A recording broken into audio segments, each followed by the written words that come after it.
En este momento que Dios nos concede la oportunidad de hablar acerca de su palabra. En la palabra de Dios siempre hemos de encontrar vida. Y en el día de hoy nosotros tenemos un tema que es de vital importancia, titulado Una filosofía falsa y peligrosa. Estamos trabajando en lo que es nuestra sesión de Educando para el Cielo y para la Eternidad, nuestro libro Mente, Carácter y Personalidad, el tomo 2. Y de este libro hemos sacado este título que nos va a ayudar a conocer a profundidad un tema que necesitamos profundizar porque estamos viviendo en un tiempo muy difícil. Por eso se llama Una filosofía falsa y peligrosa. ¿Qué les parece si nos comunicamos con nuestro Dios a través de la oración para que Él pueda dirigirnos en el tema de la hora? Oramos. Bendito Padre, te damos muchas gracias porque nos das el privilegio de poder comunicarnos contigo. Queremos pedir, Señor, tu dirección, tu bendición y tu fortaleza. Y queremos pedirte que permitas que este tema sea de edificación para todas las personas que lo han de escuchar. En el nombre de Jesús. Amén. Amén.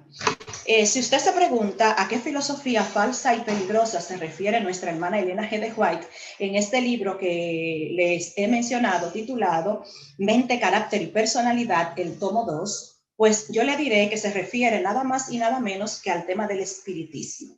El tema del espiritismo es un tema que todo cristiano debe estudiar, debe analizar, debe conocer y debe profundizar en este tiempo del fin. Por ejemplo, yo busqué, porque para hablar del espiritismo es necesario tener el concepto claro.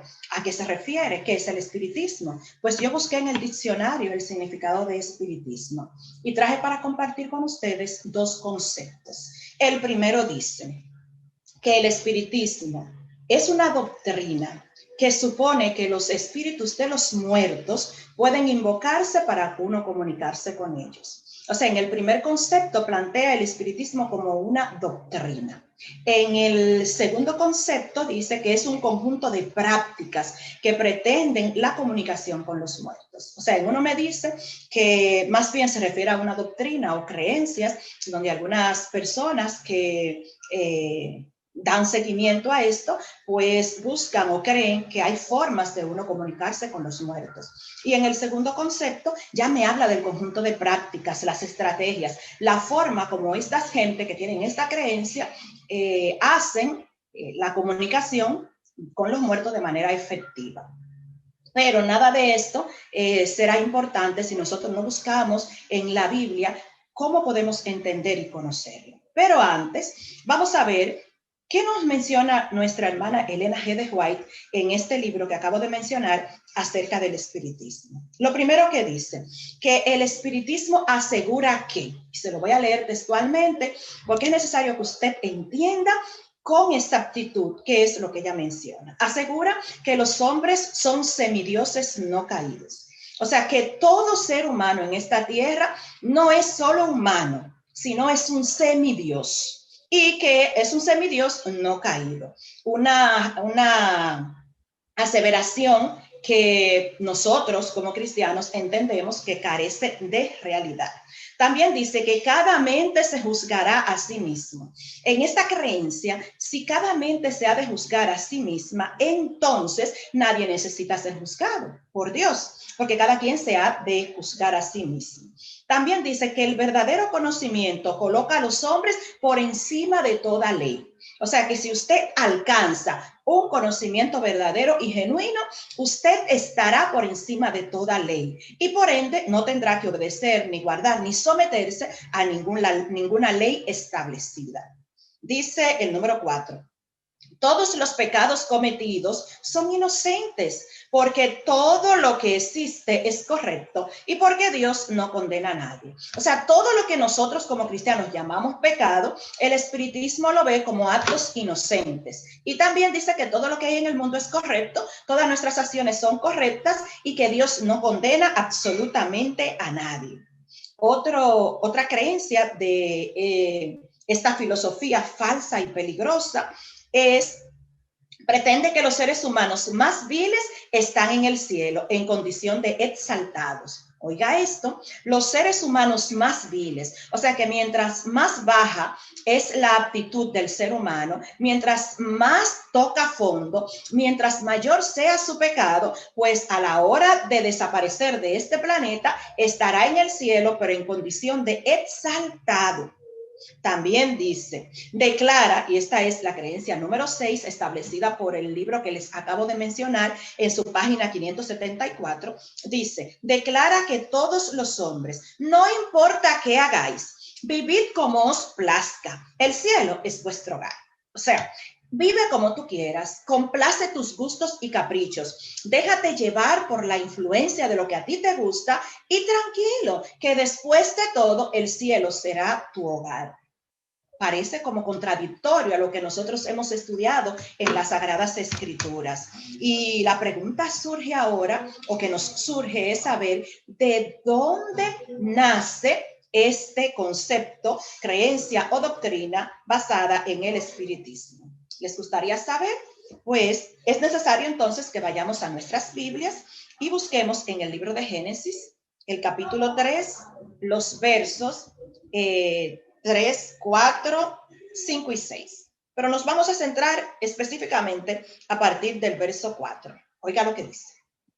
Génesis 3, capítulo 4, 5 y 6. La palabra de Dios plantea lo siguiente.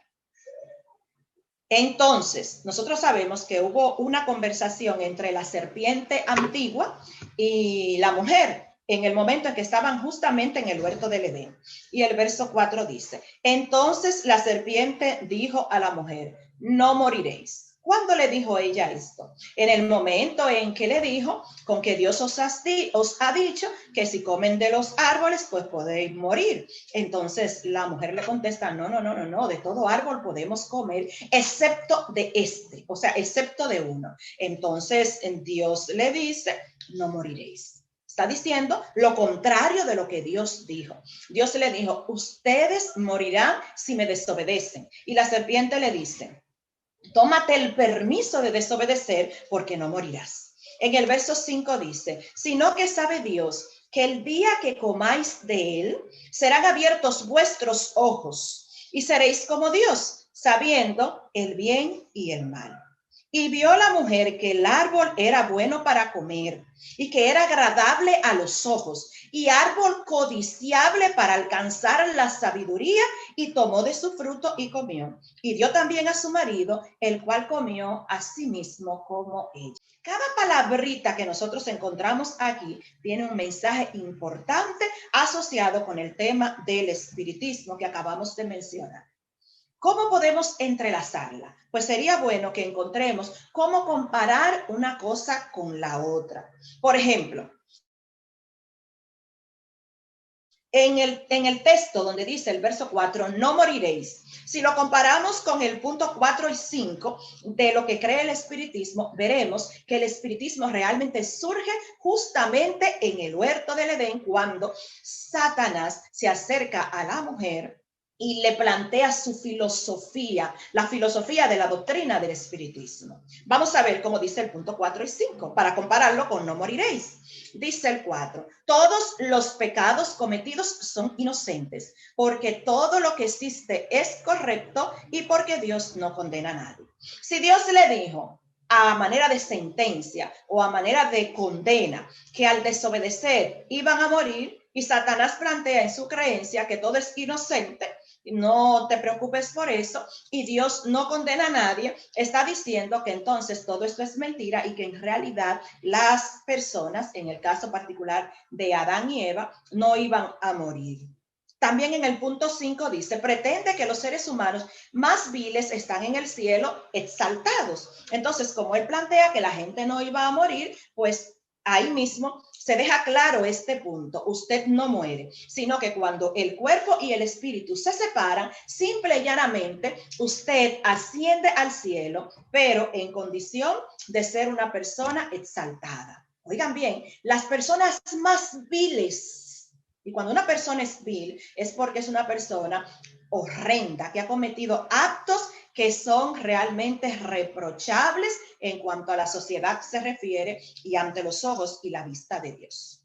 Pero bien, Sigue diciendo, seréis como Dios. Esto dice la serpiente. Estas son de sus teorías. Y el punto 1 y 2 se relaciona perfectamente con seréis como Dios. ¿Qué dice el 1? Los seres humanos son semidioses no caídos. O sea que Satanás ya le había dicho esto en el huerto del Edén a Eva, de manera que allí él estaba planteándole la filosofía de su doctrina para que esta mujer rechazara la doctrina de Dios y aceptara la doctrina del enemigo, que es la doctrina del espiritismo. Porque en su creencia el ser humano es un semidios no caído. También el punto 2 dice, cada mente se juzgará a sí mismo. Si la palabra plantea que todos los seres humanos han de ser sometidos a un juicio divino y Satanás plantea que cada mente se juzgará a sí mismo, pues entonces le está dando al ser humano una cualidad y una característica divina que el ser humano no posee. Entonces, si yo puedo juzgarme a mí misma, pues yo no necesito a Dios, porque yo soy un semidios. ¿Están entendiendo lo que esto significa? Lo peligroso que es y lo triste que es saber que muchas personas siguen este tipo de creencias. Dice otra, para alcanzar la sabiduría. Él le dijo que sabe Dios, ¿verdad? Que si lo comen, pues ustedes van a alcanzar la sabiduría. Y se lo ofertó como la posibilidad de alcanzar sabiduría y conocimiento. ¿Y qué dice el punto 3? El punto 3 de la creencia espiritista dice, el verdadero conocimiento coloca a los hombres por encima de toda ley. O sea, alcanza sabiduría, Eva, para que estés por encima de toda ley. Fue lo que el enemigo le quiso dejar dicho, enseñándole su doctrina y su creencia para que ella se sometiera a esta nueva ideología y abandonara las creencias y la obediencia fiel a un Dios de amor y a un Dios de misericordia. Dice el otro aspecto que Satanás le dice a la serpiente. El árbol era bueno para comer y que era agradable a los ojos y árbol codiciable para alcanzar la sabiduría. Eso vio la mujer. Entonces, en el punto 6 de lo que plantea el espiritismo dice, declara a todos los hombres, no importa qué hagáis, vivid como os plazca. El cielo es vuestro hogar. O sea, el árbol le era codiciable, le era atractivo. Y entonces, como le era codiciable, el enemigo la incita a que cedas a lo que te es codiciable, te es atractivo, a lo que te es tentador. Y que no te preocupes por eso. Eso es exactamente lo que el enemigo quiere dejarle como enseñanza a los seres humanos en este tiempo en el que nosotros estamos viviendo. Cede a tus caprichos, concédete los gustos que tu cuerpo desea, agrádate, que el importante aquí eres tú. Esa es la ideología y la teoría y la doctrina del enemigo. Y también, tristemente, como dije ahorita, es la doctrina que la mayoría de las personas están siguiendo en este tiempo. ¿Quieres saber lo que dice un texto específico de aquí del libro Mente, Carácter y Personalidad? Escucha lo que dice. Multitudes llegan así a creer que el deseo constituye la ley suprema, que el desenfreno es libertad y que el hombre es responsable solamente ante sí mismo. Cuando la palabra nos muestra a nosotros que nosotros estamos bajo la responsabilidad divina y que a Él tenemos que rendirle obediencia y que a Él tenemos que rendirle cuenta. Pero aquí se plantea que uno está solamente bajo la responsabilidad, que uno está específicamente bajo la responsabilidad de uno mismo. Y realmente este no es el propósito ni es el plan de nuestro Dios. El Señor tiene ideales perfectos para sus hijos y es nuestro deber seguir al pie de la letra lo que Dios quiere enseñarnos. ¿Qué me preocupa de este tema? Si este tema solamente se da entre personas que no son conversas y que nunca han tenido la intención de seguir a Cristo, sería triste, pero quizás sería un poco menos preocupante. Pero para mí es de vital preocupación saber que dentro del pueblo de Dios, los que aman y sirven a Dios corren peligro de ceder a estas creencias y a estas doctrinas. ¿En qué está basado? en que hay un escrito está. Y si usted no sigue el escrito está, pues fácilmente, aunque sea del pueblo y aunque sea líder de la iglesia y aunque ocupe un puesto de renombre dentro de la iglesia de Dios, usted fácilmente podría caer en la tentación de ceder a los encantos del enemigo y terminar en las doctrinas del espiritismo. ¿Por qué se lo digo? Bueno, la Biblia me dice que esto le puede pasar a cualquier cristiano. Yo no sé si ustedes recuerdan con exactitud la historia de Samuel, pero a Samuel le aconteció. Samuel, en un momento en que los filisteos venían a atacar al pueblo, él estaba turbado y buscó a Dios en oración.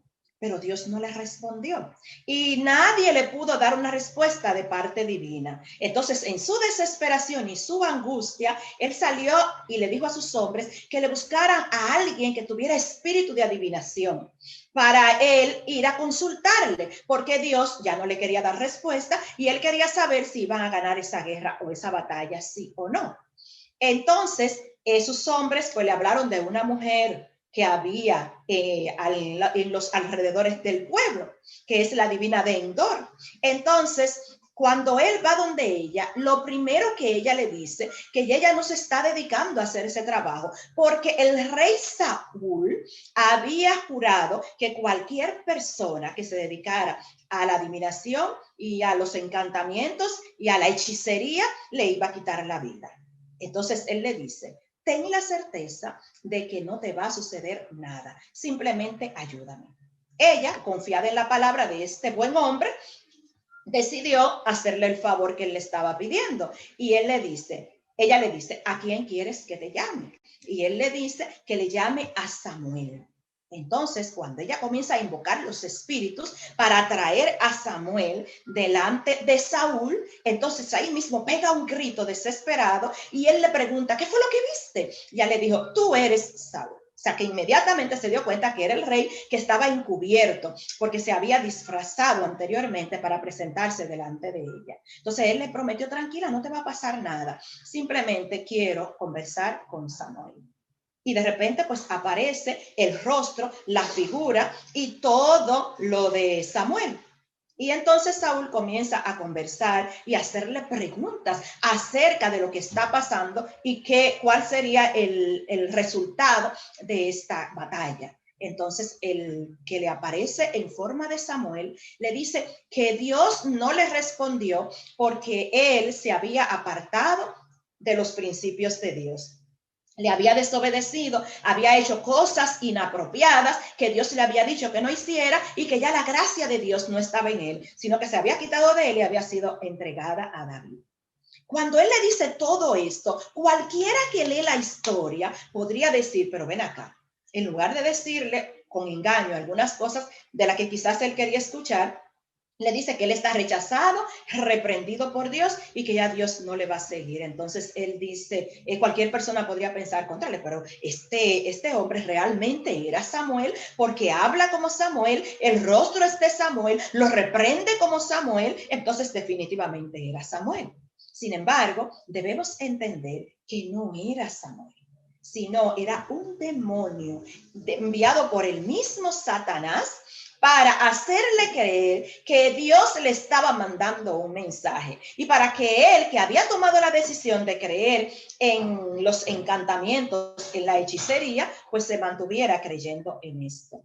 Qué triste. Qué triste porque la vida de Saúl debió terminar totalmente diferente a como terminó, porque era un hombre del pueblo, era un hombre que desde pequeño conocía a Dios, era un hombre que se había relacionado con la palabra de Dios y era un hombre que había sido puesto allí por el mismo Dios. Sin embargo, a pesar de eso, él claudicó. Eso no te hace pensar a ti que eres cristiano en el día de hoy, a ti que amas a Dios, a ti que militas en las filas del evangelio, que tienes que preservar tu vida, mantenerte estudiando la palabra de Dios y buscar la manera de permanecer conectado y consagrado con Dios para que una situación como esta no te acontezca. ¿No te parece? Pues a mí sí. Me hace reflexionar Y me hace pensar el peligro que corremos cuando nosotros no nos mantenemos en constante comunión con Dios y cuando comenzamos a abrir las puertas a algo que no esté escrito en la palabra de Dios. Es necesario que vivamos un evangelio tal cual es en Jesús. Pero qué decir, él no es el único. También está el caso de Manasés. Si lo buscas en el libro, en el segundo libro de Reyes, el capítulo 21, específicamente los versos 1 y 7, te los voy a leer. Oye lo que dice. Manasés tenía 12 años cuando comenzó a reinar y reinó 55 años en Jerusalén. El nombre de su madre fue Siba. El verso 6 dice lo siguiente. Y sería bueno que cuando lo leas desde el 1 hasta el 6. Dice el 6. Hizo pasar por fuego a su hijo. Practicó la magia y la adivinación. Evocó a los muertos y practicó el espiritismo. Abundó en hacer lo malo ante los ojos de Jehová, provocándole a ira. ¿Quiénes son los que provocan a ira a Jehová? Yo creo que lo que más provocan a ira a Jehová son aquellos que han recibido instrucción directa de Dios y se apartan del camino y quieren burlarse de lo que Dios ha establecido. Por esa razón es que hago este llamado a los que estamos militando en este camino, para que no permitamos que el enemigo introduzca sus creencias y sus doctrinas y entonces nos desviemos del camino correcto. Este tema tiene dos partes. Esta es la segunda parte. La primera parte, perdón. En la segunda parte vamos a ver cuántas formas hay en el espiritismo moderno para hacer que aún los escogidos se desvíen del camino y pierdan su salvación. Nosotros estamos luchando con un enemigo muy astuto y él sabe de psicología, sabe de ciencia, sabe de doctrinas, sabe de cristianismo y está muy instruido y muy ilustrado. Por tal razón, nosotros no nos podemos quedar detrás. Es necesario, hermano, hermana, es menester que estudiemos y escudriñemos constantemente las escrituras con la intención de centrarnos en lo que Dios establece y poder descubrir las artimañas del enemigo para hacerle frente en victoria en Cristo Jesús. El caso de Manasés, la Biblia especifica que se dedicó al espiritismo. Hizo todo lo contrario a lo que debió haber hecho, a lo que se le enseñó, a lo que aprendió en las filas del evangelio, a lo que aprendió en el pueblo de Dios. Saúl, el mismo ejemplo, un hombre que fue elegido por Dios y Dios terminó rechazándolo al final, porque eso no es verdad, que una vez salvo, siempre salvo. Si fuese así, pues entonces a Eva no le hubiese caído el peso y la consecuencia de sus errores, ni a Adán tampoco, ni le hubiese pasado lo mismo a Saúl y a Manasés y otros tantos hombres en las escrituras, que estos no son los únicos. Hay otros hombres que también se desviaron del plan y el propósito establecido por Dios. Ora, conságrate, estudia tu Biblia, pero no permitas que por un descuido tu fe sea menguada, que tú termines claudicando y perdiendo esta salvación tan grande y tan significativa. Saben, hermanos, yo con relación a este tema del espiritismo, tengo una experiencia que quiero compartir con ustedes. El enemigo es tan astuto que él siempre va a buscar la forma de confundirnos a nosotros y de confundir y engañar a las personas que nosotros le predicamos. Saben la mayoría que soy maestra, también trabajo en una escuela desde el departamento de orientación y psicología, pues tengo, por la gracia de Dios, también el conocimiento en la materia. Y siempre se nos asignan a todas las orientadoras que trabajamos en los centros educativos una cantidad específica de aulas para orientar a los estudiantes, a los maestros de esas aulas y también a los padres de esos estudiantes. En mi experiencia como psicóloga y orientadora en las escuelas, específicamente en escuelas públicas, y en el área de lo que antes era el bachillerato y ahora es la secundaria, pues siempre me he caracterizado por trabajar un poquito más de lo que me corresponde. ¿En qué sentido lo digo? Si me toca una hora de clase para dar orientación, generalmente usaba dos. Una para dar la orientación establecida por el Ministerio de Educación y otra para darle la enseñanza de los estudios bíblicos basado en un escrito está a mis estudiantes, porque son estudiantes que llegan a tus manos por un periodo de tiempo, pero luego se van, se hacen profesionales, se casan, hacen una vida independiente y uno deja de verlos. Y es bueno que después que pasan por la mano de uno, pues se lleven algo. Y yo pues siempre le estaba dando instrucciones y daba mi clase, me tomaba una hora extra, iba y le trabajaba la parte espiritual, tratando de educar, ¿verdad? Mente y corazón. Solamente nos faltaba educar las manos. En esa ocasión, en ese curso, que ya era el último, era el cuarto de bachillerato, era el último año de esos estudiantes, recuerdo que estábamos trabajando y hablando acerca del estado de los muertos. Mis estudiantes estaban muy interesados en conocer sobre ese tema. Para ellos era novedoso porque todos entendían que cuando una persona muere, pues se iba al cielo o al infierno o al purgatorio. Entonces ellos me decían, pero eso no es lo que nosotros nos han enseñado. Entonces yo les dije, yo se lo quiero comprobar con las escrituras. Si no es así, entonces comprueben usted con las escrituras lo contrario. Bueno, trabajamos el tema. Los estudiantes se impactaron bastante con el desarrollo del tema, creyeron lo que se les estaba enseñando y se interesaron en conocer más acerca de lo que yo les estaba explicando. Pasaron los días y en uno de esos días, pues la madre de un estudiante muere, pero muere fuera de Santo Domingo, muere en un campo. Entonces ella se va, se retira, la entierran allá, se van todos los familiares y nosotros nos quedamos aquí, yo particularmente orando por ella y por fortaleza, porque se trata de su madre y quien pierde su madre sufre bastante. Mientras yo, cuando ella regresó del campo, yo voy, la abrazo, vuelve a la escuela, ¿verdad? Estoy con ella, le comparto, le digo que lamento muchísimo no haber podido ir a acompañarle en ese momento tan difícil, pero compromisos familiares y laborales me impidieron poder acompañarla. Y entonces ella se queda mirándome y me dice, ¿cómo que usted lamenta no haber ido? Pero usted estaba allá. Entonces yo le digo, no, yo estuve orando por ti, pero no pude ir, lamentablemente. Me dice, no, usted fue. Usted sí fue y usted sí estaba ya conmigo en ese momento difícil. Le digo, no, pero yo realmente no fui. No sé por qué tú dices que yo fui. Porque sí, porque usted fue y estuvo conmigo. Entonces, cuando ella me dice esto, a mí me dio un poquito de confusión y quizás hasta un poquito de temor. ¿Qué es lo que esta muchacha me está diciendo? Porque yo le dije, no entiendo. ¿Cómo que yo fui si yo te estoy diciendo que no pude ir? Entonces ella me dice, mire, orientadora, usted fue. Entró a mi habitación, se sentó conmigo en mi cama, me pasó la mano y me consoló en el momento que yo más lo necesitaba, mientras yo lloraba angustiada por la muerte de mi mamá. Y usted me dio esperanza y me dio ánimo y me dio aliento.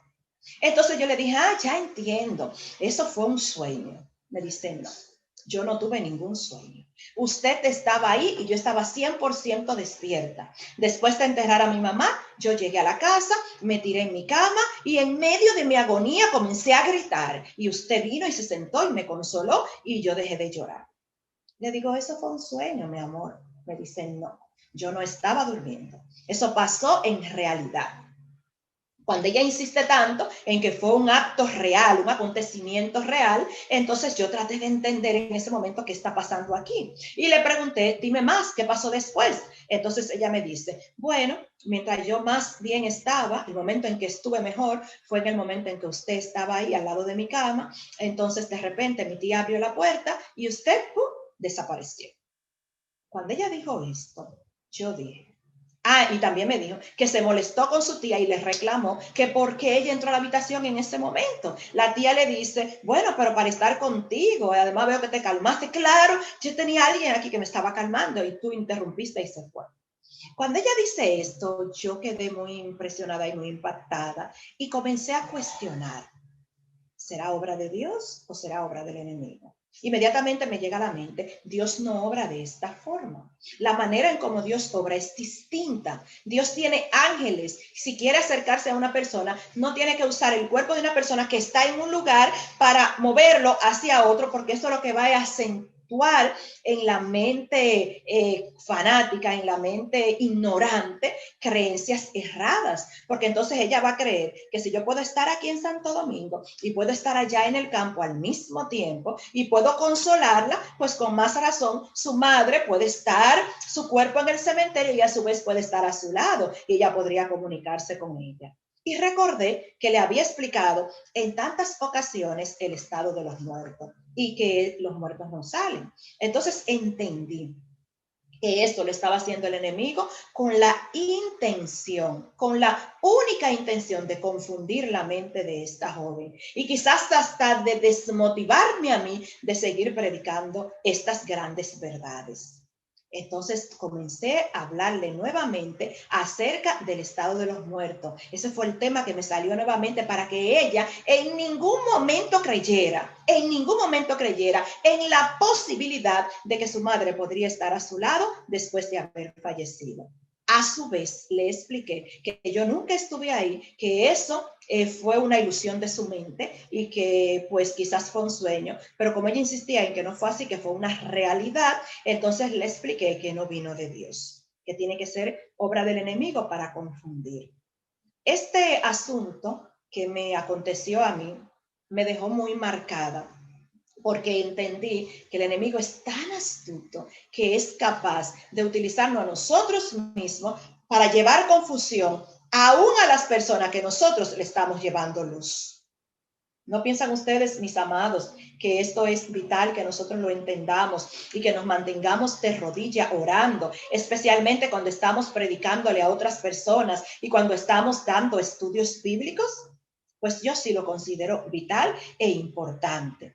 Este tema que nos acompaña en este momento lleva por título Una filosofía falsa y peligrosa. Y realmente es falsa y también es muy peligrosa. Y el enemigo es muy astuto y él busca siempre la forma de llevar a las personas a la confusión. Lo hizo con Eva, lo hizo con Adán, confundió a Saúl, a Manasés y otros hombres más de las escrituras que se desviaron del camino.